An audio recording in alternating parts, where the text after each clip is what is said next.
Simple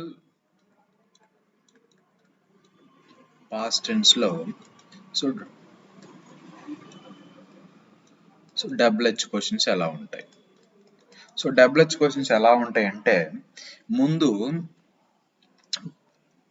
కొన్ని double H questions మాట్లాడదాం. ఈజీగా ఉన్న డబుల్ హెచ్ క్వశ్చన్స్ మాట్లాడుకుందాం. తర్వాత కష్టంగా ఉన్నవి, అంటే కష్టం కాదు, నేర్చుకుంటే అవి కూడా ఈజీనే, వాటి గురించి తర్వాత మాట్లాడదాం. ఈ రోజు అయితే విత్ హూమ్ అంటే ఎవరితో, మీరు కావాలంటే తెలుగులో కూడా రాసుకోండి, ఎవరితో.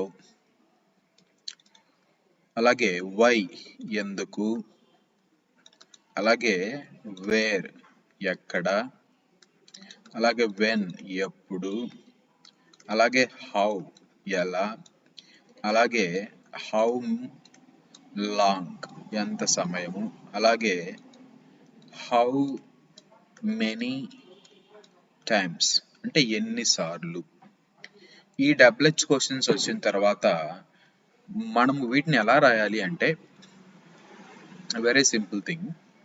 వీటన్నిటికీ ఒక బ్రాకెట్ వేసుకోండి, ప్లస్ ఏం రాయాలి, పాజిటివ్ క్వశ్చన్ యొక్క స్ట్రక్చర్ రాయాలి.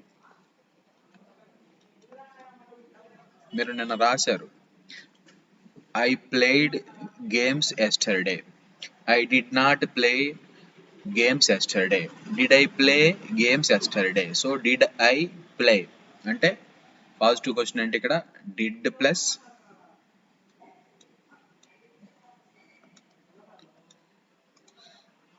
పాజిటివ్ క్వశ్చన్ స్ట్రక్చర్ ముందు డబుల్ హెచ్ క్వశ్చన్స్ పెడితే అది ఆటోమేటిక్ డబుల్ హెచ్ క్వశ్చన్స్ అయిపోతాయి.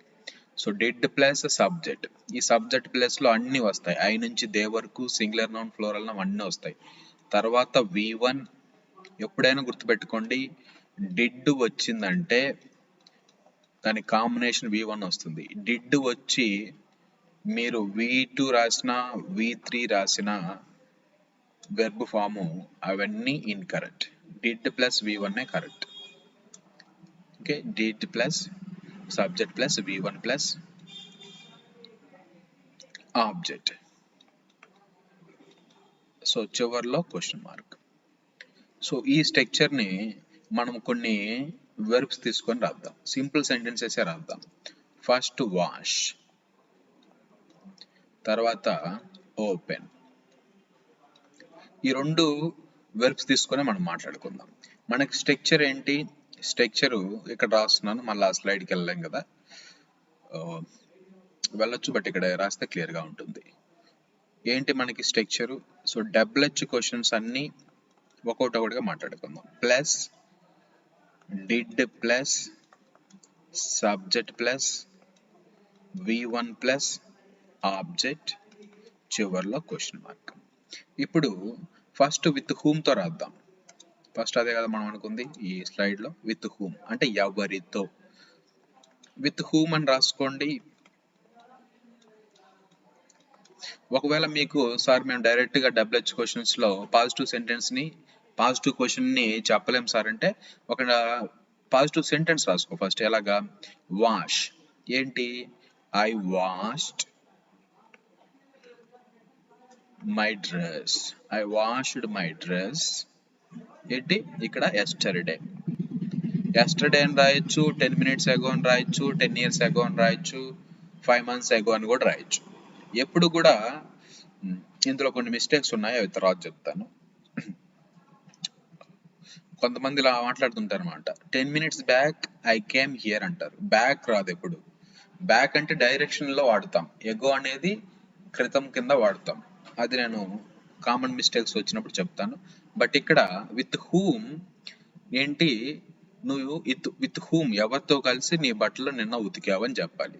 పాజిటివ్ సెంటెన్స్ రాసాము, నెగిటివ్ సెంటెన్స్ కూడా రాయండి.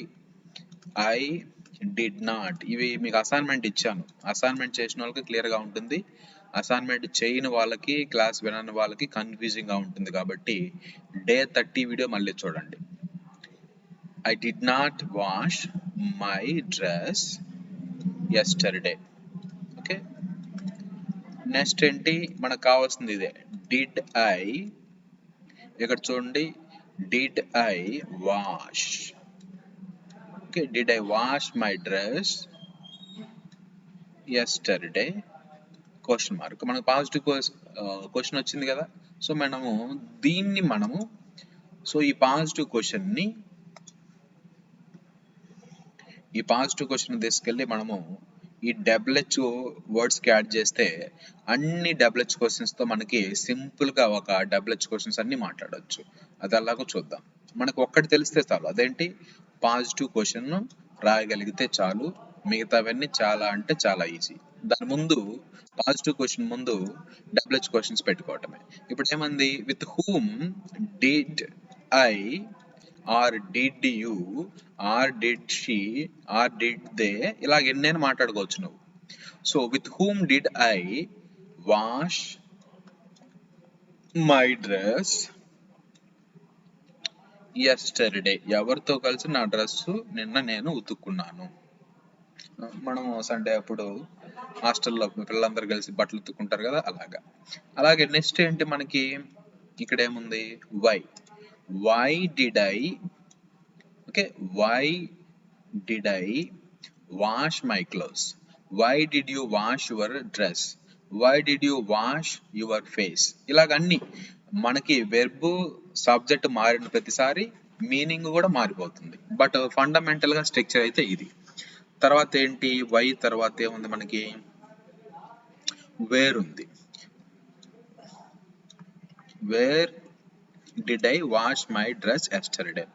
అలాగే ఏముంది, when did I wash my dress yesterday, నేను ఎప్పుడు నిన్న నా డ్రెస్ని ఉతుక్కున్నాను. సో టైం చెప్తావు, మార్నింగో ఈవినింగో నైటో ఏదో ఒకటి. అలాగే how did I wash my clothes yesterday or dress yesterday, నిన్న నేను నా డ్రెస్ ఎలా ఉతుక్కున్నాను. How did you wash your dress yesterday, ఇక్కడ యువర్ డ్రెస్ రాయొచ్చు, ఓకే, హీజ్ డ్రెస్ రాయొచ్చు, హర్ డ్రెస్ రాయొచ్చు, దేర్ డ్రెస్ రాయొచ్చు, అవర్ డ్రెస్ అని కూడా రాయొచ్చు. గర్ల్స్ ఏమో నాకు తెలియదు కానీ బాయ్స్ మాత్రం ఒకరి చొక్కాలు ఒకరు వేసుకుంటారు. సో కాబట్టి దేర్ డ్రెస్ అవర్ డ్రెస్ అవుతుంది. గలీజ్ నా ఏం చేస్తాం, హాస్టల్లో ఉన్నప్పుడు, సారీ ఫర్ దట్, హాస్టల్లో ఉన్నప్పుడు ఈ అలాంటి ఎక్స్పీరియన్స్ నాకు బొచ్చుడు ఉన్నాయి.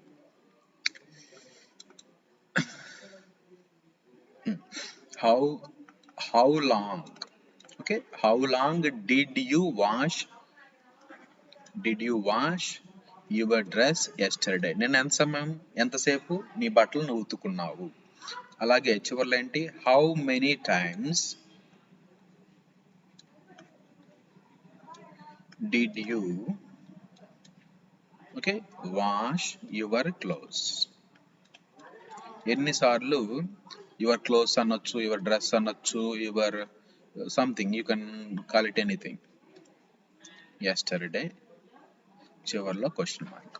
సో ఈ విధంగా ఏంటి, మనము ఒక సింపుల్ పాస్ట్ టెన్స్ అంటే మీకు చెప్పాను, గడిచిపోయిన పనులన్నిటిని చెప్పటానికి completed actions along with their time reference అని మీకు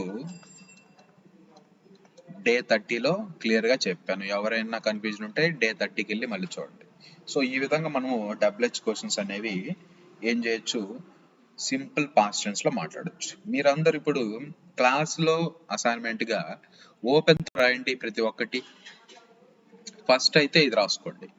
ఫస్ట్ అయితే మీరేం చేస్తారంటే డబ్ల్యూహెచ్ క్వశ్చన్స్ ఇన్ అని చెప్పి సింపుల్ పాస్ట్ టెన్స్ అని రాయండి హెడ్డింగ్. తర్వాత ఈ లిస్ట్ అంతా రాసుకొని నేను ఎలాగైతే రాసుకున్నా అలాగే రాయండి. తర్వాత ఓపెన్ వర్డ్తో తీసుకొని ఫస్ట్ ఈ క్వశ్చన్స్ రాయండి. అర్థమైందా మీ క్లాసు? Very good.